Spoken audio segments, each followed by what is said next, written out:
true. The threat from North Korea has been there for years. The U.S. Foothold in the Asian region is faltering. I think the United States is desperate to hold on to its influence in Asia. The Philippines has openly declared it's moving away from its long-standing ties with Washington in favor of stronger relations with Beijing and Moscow.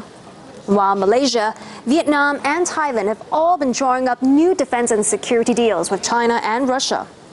Laos and Cambodia, on the other hand, are looking to Beijing for infrastructure investments.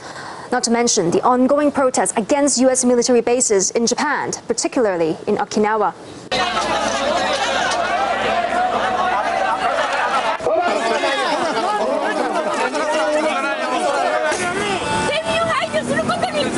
And the impeachment of the pro-American South Korean President Park Geun-hye, who was the one who gave the green light to having America's THAAD anti-missile defense system based in her backyard. And the Liberal leader who's heading the polls to replace Park, well, not only has he been described as anti-American and said Seoul needs to learn how to say no to Washington, he's also vowed to review the deployment of THAAD if elected. The United States has a history of actually maintaining tensions on the Korean Peninsula and also painting North Korea as a belligerent pariah in order to justify U.S. strategic presence in the region, especially fanning territorial disputes in the region, particularly the South China Sea, to exacerbate tensions between China and its smaller neighboring countries around these disputes so that the United States can present itself as, we are a benevolent ally and try to bring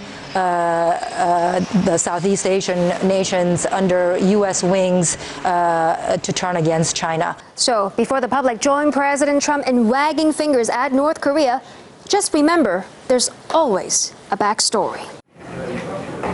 Reports say a terror group has tried to storm the Syrian capital as government forces push them back. More on that story after a short break.